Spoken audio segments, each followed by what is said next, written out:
4 sites, 4 sealed chambers, 4 excavations that stopped before anyone reached the bottom. Not pyramids, not tombs, something older, something underneath, the Hawara Labyrinth, the Osireion at Abydos, the Serapeum at Saqqara, the Sphinx enclosure at Giza. Each one sits on top of a lower level that has never been fully explored.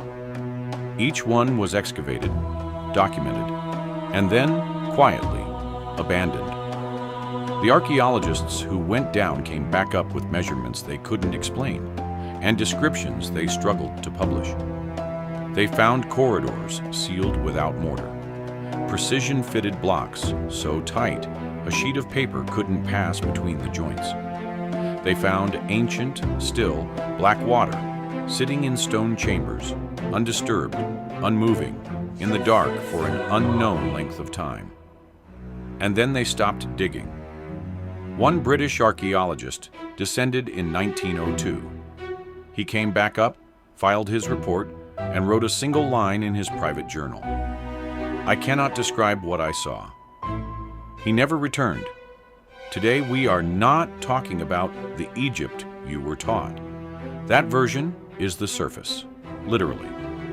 Today we go underneath it, into what was found, what was documented, and what was deliberately left alone. Let's go down.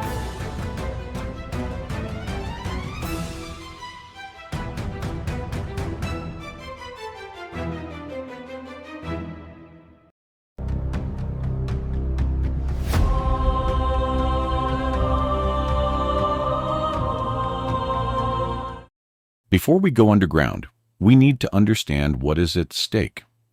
Because the story of underground Egypt is not simply a story about archaeology. It is a story about chronology, about how old human civilization actually is, and about what it would mean if the standard timeline, the one taught in every university on the planet, is, at minimum, significantly incomplete. The standard timeline goes like this. Around 3100 BCE, roughly 5,100 years ago, a ruler named Narmer unified the separate kingdoms of Upper and Lower Egypt into a single state. This is considered the beginning of dynastic Egypt. Before Narmer, according to mainstream archaeology, there was a pre-dynastic period of gradually developing culture, but nothing that could be called a high civilization. No monumental architecture, no advanced mathematics, no precision stone working at the scale that came later. After Narmer, things accelerate with extraordinary speed. Within a few hundred years, Egypt was building the step pyramid of Djoser, a structure of such architectural sophistication that it remains impressive by modern engineering standards. Less than 200 years after that, Egypt built the Great Pyramid of Giza, which, for 4,000 years, held the record as the tallest structure on Earth, and which, by conservative estimates, contains approximately 2.3 million stone blocks, with an average weight of 2.5 tons each. This trajectory troubles serious scholars. Not alternative historians, serious, credentialed, peer-reviewed archaeologists and engineers who look at the rate of technological development implied by the standard timeline and find it, to put it diplomatically, compressed. In other parts of the world, the transition from simple stone tools to complex monumental architecture took tens of thousands of years. In Egypt, by the standard account, it happened in a few centuries. The question this raises is not whether the Egyptians were capable of extraordinary achievement. Clearly they were. The question is whether they had help, not necessarily supernatural help. Something more interesting than that. The question is whether Egypt's most sophisticated achievements were not the beginning of something, but the inheritance of something that came before.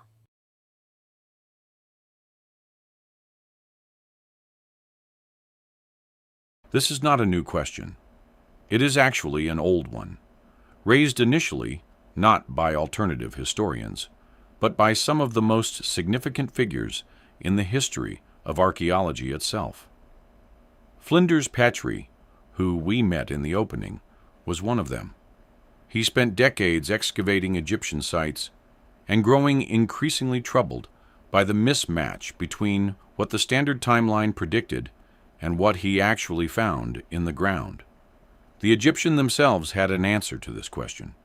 It was encoded in their own mythology, their sacred texts, and their religious cosmology in a concept called Tepi. Translated literally, Tepi means the first time. It referred to a mythological epic, described in the pyramid texts, one of the oldest religious writings in human history, first inscribed around 2400 BCE, in which the gods themselves walked the earth. A golden age of divine civilization that preceded the reign of human pharaohs by uncountable generations. Now, ancient mythologies all over the world describe golden ages and first times. This in itself proves nothing. But Egyptian mythology is unusual in one specific way. It does not simply describe Tepi in spiritual terms. It describes it in architectural terms. The Egyptians wrote, in texts that have been translated and published by mainstream Egyptologists, that the layout of their most sacred sites, the temples, the pyramids, the great complexes, was not invented by human rulers. It was a restoration, a recreation of a divine original. The pharaohs did not build Egypt from nothing. They rebuilt it. They were, in their own understanding, curators of something much older. What was that something? Where did it go? And what, if anything, remains of it beneath the desert floor? Those questions lead us to 4 specific sites, and we will take them in the order that their strangeness escalates, from merely inexplicable to genuinely impossible to explain within the standard framework. We begin with the most documented underground mystery in all of Egyptian history. A structure described by 4 of the greatest historians of the ancient world. A structure that one of them declared the most extraordinary thing he had ever seen in his life, more impressive than the Great Pyramid itself. A structure whose underground level has never been fully excavated. A structure that, based on the geophysical surveys conducted in 2008, is still almost entirely intact beneath the sand. We begin with the labyrinth.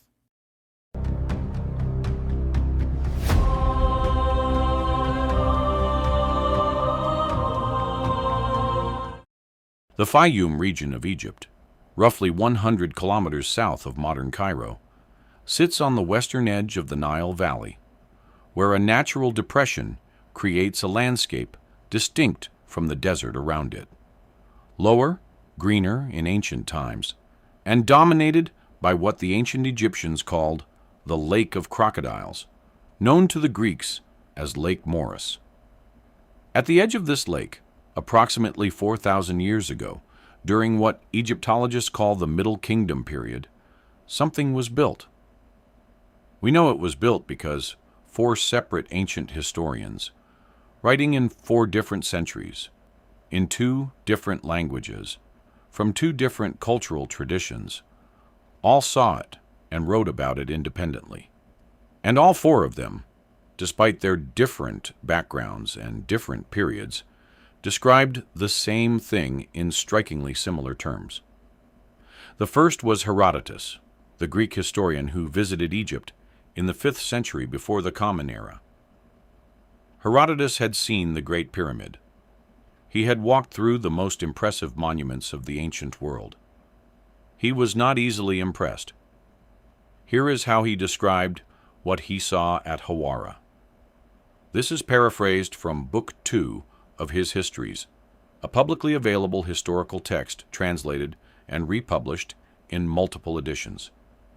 3,000 rooms, 12 great courtyards, an upper level that Herodotus could see, and a lower level that was sealed, that he was refused entry to, that was described to him only in guarded terms as a space for burial. Herodotus called it the most extraordinary thing he had ever seen in the world. He had seen everything. He still said this. Strabo, the Greek geographer, writing approximately 400 years after Herodotus, visited the same site and added more detail. He noted that the passages connecting the chambers were so confusing, so deliberately labyrinthine, that a visitor without a guide would become immediately and hopelessly lost. He described the colonnades, the enormous courtyards, and the sheer scale of the roofing stones, single pieces of rock cut to a size that he found almost incomprehensible. Pliny the Elder, the Roman natural historian of the 1st century of the Common Era, wrote that the labyrinth contained galleries and passageways with subterranean echoes so pronounced that footsteps seemed to come from everywhere at once. He was clearly in an underground space of significant scale. Diodorus Siculus, another Greek historian, described 40 massive columns and elaborate hieroglyphic inscriptions covering every available surface, describing the structure as not merely architectural, but cosmological in intent. A building designed not just for use, but for meaning. A building whose layout encoded the structure of something larger than itself. 4 historians, 4 centuries, all describing the same underground structure, and all noting that its lower level was closed, sealed, forbidden. By the 19th century, the labyrinth had disappeared completely. The site had been quarried for building material during antiquity, its stones used to build other structures, leaving the surface essentially bare. When European explorers began searching for it in the 1800s, they found almost nothing visible. For a time, some scholars wondered whether Herodotus had simply exaggerated, whether the whole thing was a Greek travel myth. Then Flinders Petrie arrived. In 1888, Petrie conducted excavations at Hawara and found what he was looking for, not the structure itself, which had been stripped almost entirely, but the evidence of its foundations. He uncovered a vast mud brick platform, approximately 304 meters long and 244 meters wide, an area of roughly 77,000 square meters. That is larger than the footprint of the Great Pyramid. It is larger than any single building in the world today, except a handful of industrial or military structures. And this was just the foundation bed. He also found granite architraves, the stone elements above doorways, carved with the name of a pharaoh called Amenemhat III, who ruled during the 12th dynasty, approximately 1800 years before the Common Era. This gave the labyrinth its official date, Middle Kingdom, Egypt, roughly 4,000 years ago. But Petrie also noted something that rarely makes it into the popular summaries of this discovery. He noted that beneath the mud brick platform, below the level of the documented Middle Kingdom construction, there were indications of an earlier structure, something that the Middle Kingdom builders had built on top of, something older. He did not pursue it. The excavation moved on. The question was not answered. Then, in 2008, something happened that should have made global headlines. A team of researchers used very low-frequency electromagnetic prospecting, a geophysical survey technique that maps subsurface structures without requiring excavation, to scan the ground beneath the Hawara site. What they found beneath the sand was not the remnants of a destroyed building. It was not a bare platform of foundation stones. It was an intact structure, a vast network of underground walls, chambers, and corridors spread across the full extent of the ancient site, apparently still in reasonable structural integrity beneath the surface. The underground level of the Hawara Labyrinth, the level that Herodotus was refused access to, the level that the ancient keepers called the burial vault of the first kings, is still there, sealed under the desert. It has never been excavated. When asked why not, the Egyptian authorities have given a range of responses over the years: cost, access difficulties, preservation concerns about the waterlogged conditions that have developed below the modern water table, priorities elsewhere. All of these are understandable, if frustrating. But there is one additional reason that rarely gets mentioned in official communications. The site is directly adjacent to a modern village and agricultural land. The water table in the Fayum region has risen significantly since antiquity due to irrigation. Any excavation of the underground level would require managing that water, and the costs and engineering challenges involved are genuinely formidable. So the underground level that four ancient historians described, the level sealed by its ancient keepers, the level containing what those keepers called the burial chambers of the first kings, continues to sit beneath the desert floor, sealed, accessible only to groundwater and darkness, while 30 meters overhead, the 21st century continues without it. The labyrinth is the most documented underground mystery in Egypt, but it is not the strangest one. If this is the kind of history that actually gets your attention, the kind that does not make it into the school curriculum, subscribe, because the next 3 sites in this series are going to take this further than the labyrinth ever could. For that, we need to travel south, to Abydos, to a structure that has no parallel anywhere in Egypt, and whose existence is, by any conventional measure, architecturally impossible.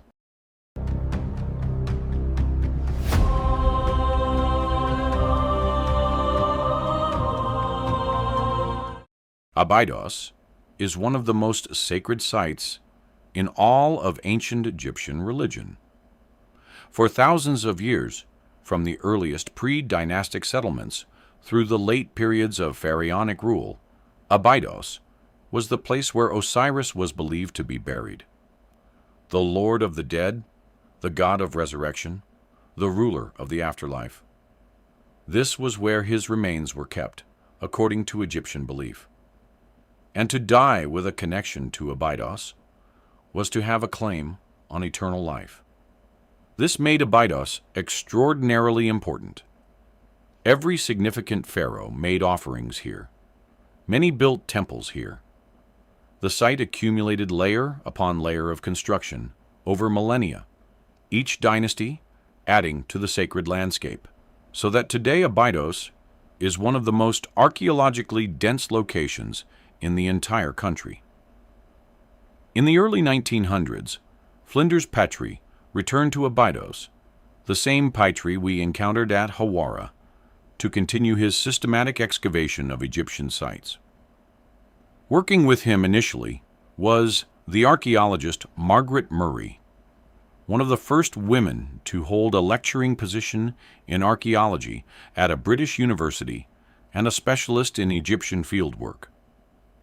Behind the great mortuary temple of Pharaoh Seti I, which dates to the 13th century before the Common Era and is itself one of the finest preserved temples in Egypt, Petrie and Murray noticed an anomaly. The ground at the rear of Seti's temple was not level. There was a depression, a subsidence that suggested something large beneath the surface. They began to dig. What emerged from the earth over the following excavation seasons, continued by Edouard Neville, and later comprehensively by Henri Frankfort between 1925 and 1933, was one of the most structurally bizarre monuments in the whole of Egyptian archaeology. It is called the Osireion, and here is why it has no conventional explanation. The Osireion was built at a significantly lower level than the foundations of Seti's temple above it. Not slightly lower, dramatically lower. The Osireion sits at a depth that means it is partially flooded by the modern water table for much of the year. Its central chamber containing still, dark water, in which the massive central platform, a stone island surrounded by a rectangular water basin, sits like something from an older world. The blocks used to construct the Osireion are not the limestone and painted plaster of New Kingdom Egyptian temples. They are granite, enormous, unadorned granite megaliths, each one a single piece of stone, fitted together with a precision that uses no mortar and displays joints so tight they are barely visible. The transverse walls are each constructed from a single monolithic block. The roof, where it survives, was formed from individual granite blocks of extraordinary size, each one requiring immense force to move, place, and fit. The architectural style bears no resemblance to the New Kingdom period in which Seti I reigned. It bears no resemblance to the Middle Kingdom either. The closest architectural parallel in all of Egypt is not a temple or a tomb at all. It is the Valley Temple of Khafra at Giza, which was built by the standard dating approximately 1,000 years before Seti. And even the Valley Temple, with its own remarkable megalithic construction, is considered by some researchers to show signs of an even earlier phase beneath the later additions. The Osireion's construction style, unadorned megalithic granite, extraordinary precision, zero decorative elements in the core structure, looks older than anything it was supposedly built alongside. It looks, to multiple independent researchers, like a pre-dynastic structure, something that was already ancient when Seti I arrived, and that Seti chose to incorporate into his temple complex rather than replace. Then there is the geological argument. Among the hypotheses proposed by researchers who believe the Osireion is older than the New Kingdom, one is particularly difficult to dismiss because it is not based on stylistic interpretation or historical text. It is based on physical observation of the stone itself. Some geologists who have examined the Osireion's blocks have noted erosion patterns on certain exposed surfaces that are consistent with exposure to significant rainfall, the kind of sustained, heavy rainfall that has not occurred in this part of Egypt for thousands of years. The Sahara, which today is one of the driest places on Earth, was not always so. Geological and climatological evidence is clear. The region experienced significantly wetter conditions during a period known as the African Humid Period, which ended roughly 5,000 to 6,000 years ago. Before that transition, the area that is now the Egyptian desert received rainfall comparable to modern sub-Saharan Africa. If the erosion visible on the Osireion's granite surfaces was caused by rainfall exposure, and this is disputed, as mainstream Egyptologists attribute the stone degradation to other causes, then the structure would have had to have been exposed to the surface during that wet period, which would make it older than 5,000 years, which would make it pre-dynastic, which would mean it was already ancient when the first pharaoh took the throne. This is not proven. Let us be clear about that. The mainstream position that the Osireion was built by Seti I, or constructed during his reign to deliberately imitate an older architectural style, is held by the majority of professional Egyptologists. Zahi Hawass, the former head of Egypt's Supreme Council of Antiquities, has defended this position consistently. But the mainstream position also has a problem. It requires us to believe that Seti I's architects deliberately chose to build one structure within a large temple complex in a completely different architectural style from everything else in the complex. That they chose massive, unadorned granite megaliths when the rest of the temple used limestone and sandstone. That they chose a design with no parallels in New Kingdom architecture anywhere in Egypt, and that they sank it deliberately below the level of the surrounding temple, requiring enormous additional excavation effort for no obvious practical reason. These are not impossible propositions, but they are not simple ones. And the alternative, that Seti I found something already there and built around it, is not, by any standard of historical reasoning, absurd. The Osireion is currently closed to visitors. The central chamber, its flooded island platform, the inscribed walls of the transverse passage, the still black water of the central basin, all of it is inaccessible. You can look down at it from the rear of Seti's temple.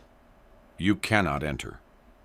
The structure has been the subject of ongoing stabilization and conservation work, most recently under the Abydos Osireion project, a joint effort by the World Monuments Fund and the American Research Center in Egypt. The focus of that work is on preventing further deterioration. It is not focused on excavating deeper into what lies beneath. Because the Osireion, for all its strangeness, may not go all the way to the bottom.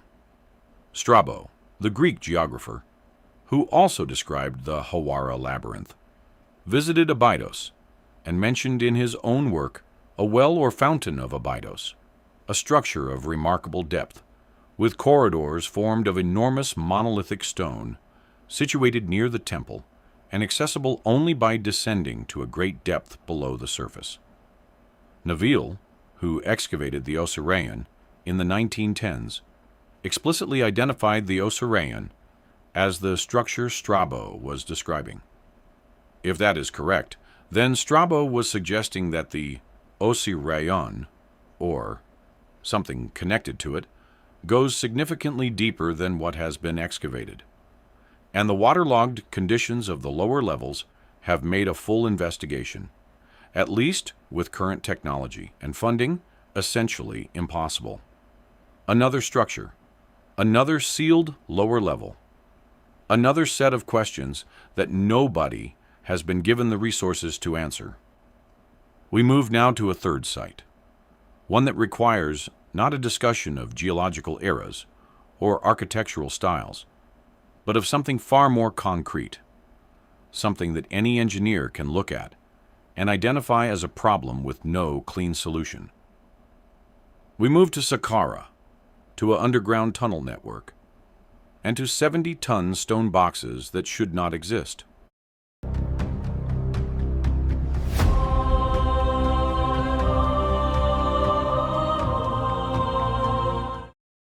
Saqqara, the ancient necropolis that served the city of Memphis for 3,000 years, is one of the most excavated archaeological sites on Earth.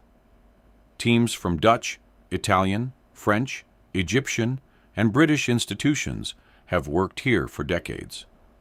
Every year, new tombs are discovered, some sealed since antiquity, some containing objects of extraordinary beauty and historical significance. But beneath the desert floor of Saqqara, known to most tourists only for the step pyramid that rises above the surface, there is an underground world of a different character entirely.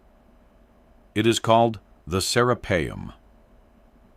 In 1851, the French archaeologist Auguste Mariette was following a report of a sphinx-lined avenue that had been partially buried in the sand. He traced it to an entrance cut into the desert floor, a doorway leading downward into a network of tunnels carved from the bedrock of the Saqqara Plateau. He excavated the entrance and descended. What Mariette found in those tunnels has never been satisfactorily explained. The Serapeum is a series of underground passages, some extending for hundreds of meters, their walls carved from solid limestone, branching off into side chambers. In each chamber sits a box. These boxes are cut from single pieces of granite, not assembled from multiple blocks, but carved from one continuous piece of stone. They are shaped like sarcophagi, the coffin-shaped containers used to hold the mummified bodies of the dead. They were traditionally identified as burial containers for the sacred Apis bulls, animals considered divine manifestations of the god Ptah, the god of creation in the theology of Memphis. Here are the measurements of these boxes. 70 to 100 tons per box, cut from a single piece of granite. From quarries nearly 900 kilometers to the south, in Aswan.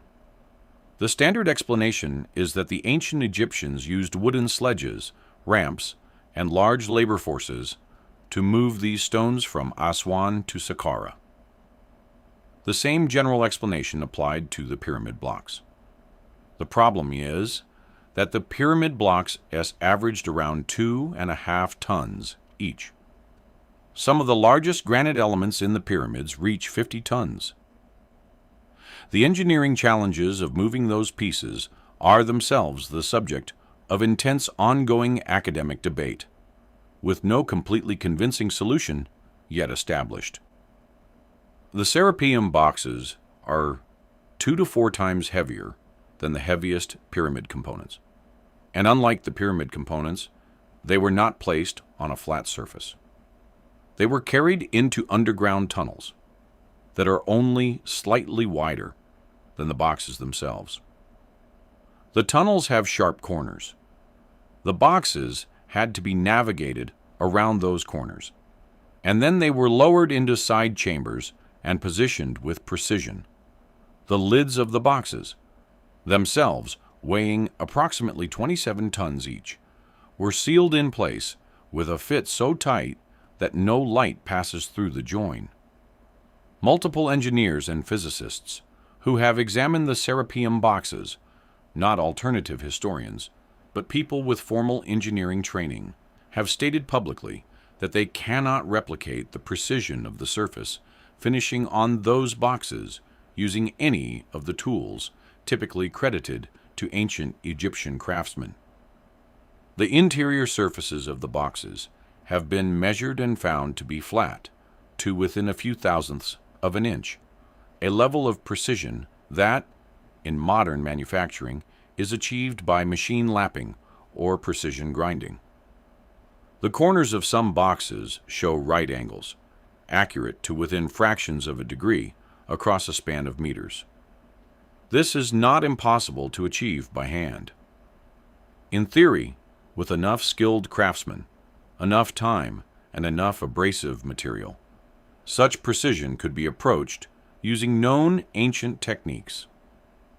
But the time required and the consistency of the result across 24 separate boxes of this scale has led a number of engineers to state, with appropriate academic caution, that the most parsimonious explanation may not be the conventional one. Then there is the question of the contents. The Serapeum boxes are presented as bull burial containers. But when Mariette opened them, and when subsequent archaeologists examined those that remained, the evidence for bull burials was absent. No complete bull remains were found in most of the boxes. Some contained fragments of bone. Some contained nothing that was identified as biological. The official explanation that the remains had deteriorated over millennia or were removed in antiquity is plausible. But the absence of remains is consistent across multiple boxes, including some that appear to have been sealed since antiquity and show no evidence of being opened or disturbed. The question of what the Serapeum boxes were actually for remains technically open. In 2022 and into subsequent seasons, Egyptian archaeological teams working at Saqqara announced a series of new discoveries, including mummification workshops, sealed burial shafts, and additional underground chambers in sections of the site that had not previously been fully excavated. These are significant discoveries. They demonstrate that Saqqara continues to yield new information. But the Serapeum boxes, the ones already found, already sitting in their underground chambers, already measured and photographed and studied, remain unexplained. Not in the sense that no official explanation exists. In the sense that the official explanation does not account for the physical evidence in a way that satisfies the engineers and physicists who examine it most carefully. There are now 3 sites, 3 underground structures, 3 sets of questions that current archaeology has not answered. But the most famous anomaly in Egyptian archaeology is not underground at all. It sits on the surface of the Giza Plateau, visible to millions of tourists every year. Staring out at the desert it has faced for an unknown number of millennia. The Sphinx has a secret, and it is written on its own body.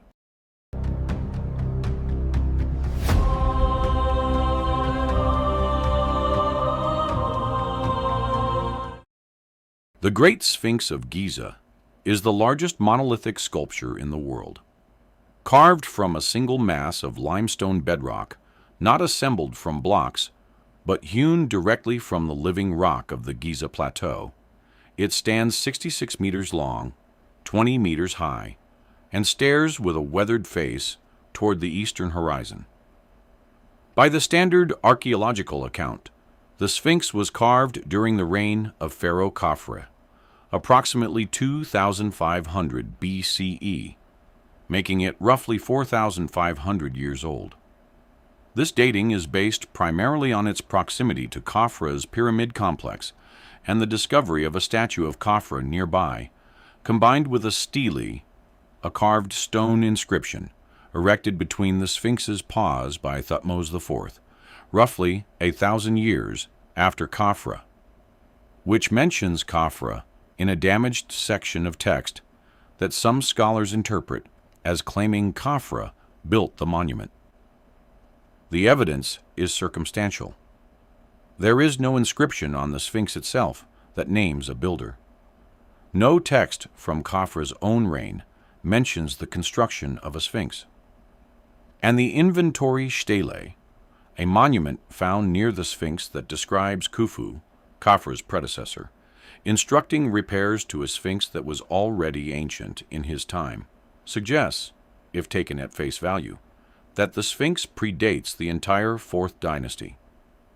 Egyptologists have debated the inventory stele's reliability.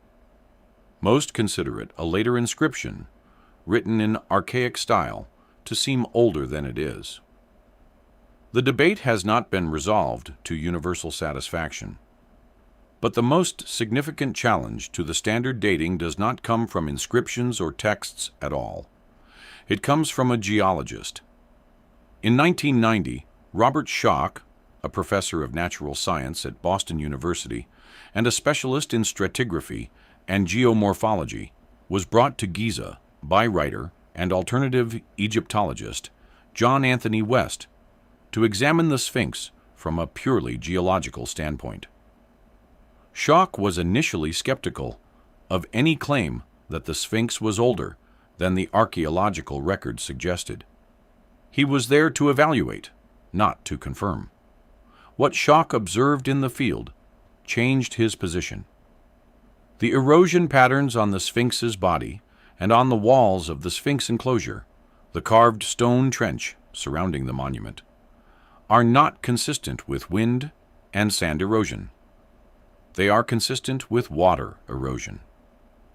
Specifically, with the kind of deep, rounded, vertical erosional weathering produced by sustained heavy rainfall over an extended period. This matters because Egypt has not experienced sustained heavy rainfall for thousands of years. The geological and climatological record is clear. The Sahara region transitioned from a wet, humid climate to the arid desert conditions that exist today approximately 5,000 to 6,000 years ago, at the end of what geologists call the African humid period, or the Green Sahara period. If the erosion on the Sphinx and its enclosure walls was produced by rainfall, then the Sphinx must have been exposed to the surface during the period of heavy rainfall, meaning it was carved before the Sahara dried out, which would make it older than 5,000 years, which would make it pre-dynastic, which would mean it existed before Khafre, before Khufu, before the pyramids, before the very beginning of what we call ancient Egyptian civilization. Schoch presented his findings at the annual meeting of the Geological Society of America in 1991. He was not dismissed. His geological credentials were too strong for dismissal. Instead, the debate that followed was fierce, sustained, and has never been fully resolved. The mainstream counterargument, articulated most forcefully by Zahi Hawass and archaeologist Mark Lehner, holds that the erosion can be explained by wind and occasional heavy rain events that occurred during the dynastic period, combined with the naturally porous and fragile character of the limestone from which the Sphinx is carved. Adjacent structures in the Giza complex show erosion too, they argue, and those are definitively dated to the Old Kingdom. Schoch's response, which he has maintained consistently across multiple published papers and books, is that the erosion pattern on the Sphinx enclosure walls is categorically different from the erosion on the adjacent Old Kingdom structures. The enclosure walls show deep vertical channels, the signature of rainfall flowing down a vertical surface over long periods. The adjacent Old Kingdom structures show the horizontal, undermining erosion pattern typical of wind-driven sand. These are not the same process. They should not be attributed to the same cause. A study from Cambridge geologist Judith Bunbury, examining sediment samples in the Nile Valley, indicated that climate change in the Giza region may have begun during the early Old Kingdom period, which allows, in some interpretations, for slightly more rainfall during the dynastic period than the extreme arid conditions of today. This has been cited in support of the mainstream position. But Schoch points out that even this concession does not account for the depth and character of the erosion visible on the enclosure walls. Occasional heavy rains during the dynastic period, he argues, would produce a different erosional profile than what is actually there. The debate continues. No consensus has been reached, and in the absence of consensus, the standard date, Khafre, 2500 BCE, remains in the textbooks, not because it has been proven, but because it was the first date proposed and has never been definitively overturned. There is one more layer to the Sphinx mystery, and it is one that most documentaries on this subject do not address, because it takes the story in a direction that mainstream institutions find uncomfortable. In the 1990s, seismic surveys were conducted around and beneath the Sphinx, using technology that maps subsurface features by sending sound waves into the ground and measuring how they reflect back. The surveys, conducted by Thomas Dobecki in collaboration with Schoch, detected an anomaly beneath the Sphinx's left paw. A rectangular void, a chamber, apparently existing in the bedrock beneath the monument. The Egyptian authorities, after initially permitting the surveys, did not authorize further investigation of the anomaly. The chamber, if it is a chamber, has not been excavated, has not been scanned with ground-penetrating radar, has not been entered. Its existence is disputed. The Egyptian Supreme Council of Antiquities has stated that the seismic readings are not conclusive. Shock has maintained that the data shows a man-made void. Neither side has been able to definitively prove their position because the one thing that would settle it, excavation, or at minimum, a ground-penetrating radar survey, has not been authorized. We now have 4 sites, 4 sets of anomalies, 4 sets of unanswered questions, and a pattern is beginning to emerge that no individual site, examined in isolation, would reveal.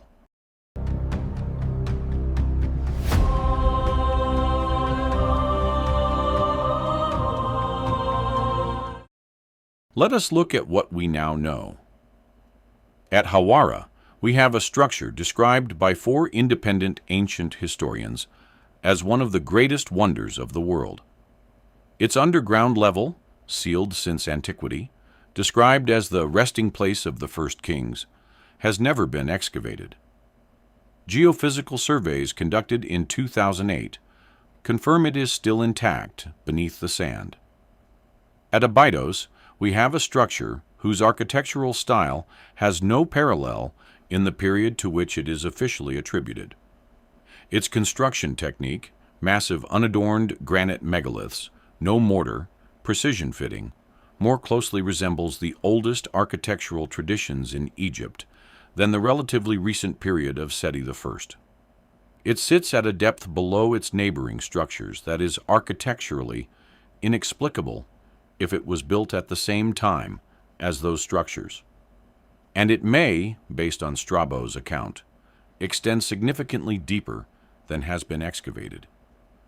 At Saqqara, we have underground chambers containing stone boxes of a size, precision, and engineering complexity that multiple qualified engineers have been unable to explain using the tools and techniques officially credited to their builders. The boxes show no confirmed evidence of the purpose they are officially attributed, and new sections of the Saqqara underground network continue to be discovered, suggesting that what has been found so far is a fraction of what exists. At Giza, we have the Sphinx, the largest monolith in the world, whose erosion patterns have been argued by a credentialed geologist for over 30 years to indicate an age significantly greater than the standard 4,500 years.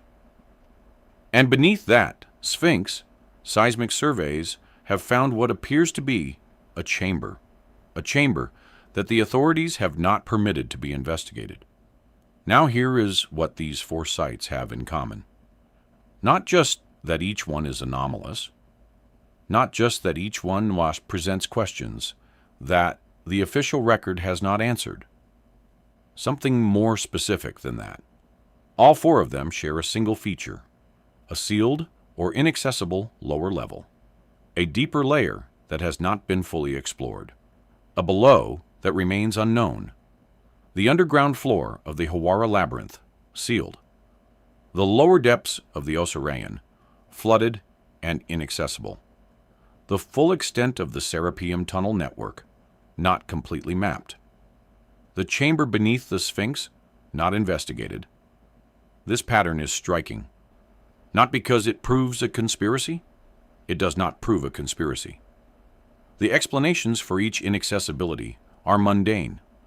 Water, cost, conservation concerns, competing priorities, political sensitivity. These are real factors that genuinely constrain archaeological work in Egypt, which receives enormous volumes of new discovery each year from a country-sized site that has barely been scratched.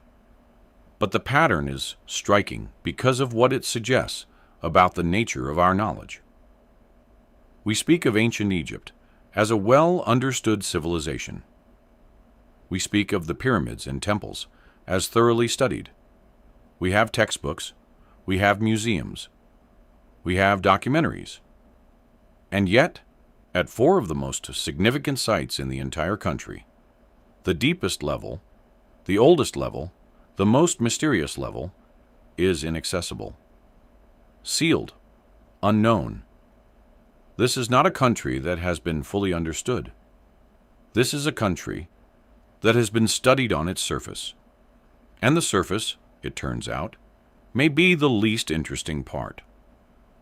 The Egyptian concept of Tepi, the first time, described a civilization of extraordinary achievement that preceded the pharaohs. The Egyptians said they were inheritors of something older. They built their temples over older foundations. They preserved their architecture in older styles. They maintained their cosmology as a restoration of something prior. What if they were not speaking metaphorically? What if the first time was not mythology, but memory? A collective, encoded architectural memory of a civilization that existed before the record begins. What if what is sealed in the lower levels of these 4 sites is the evidence of that memory? We do not know. That is the honest answer. We do not know because we have not looked. And we have not looked because, for reasons that are partly practical, partly political, and partly institutional, the deepest questions about Egypt's past have not been given the resources, the priority, or the sustained attention they would need to be answered.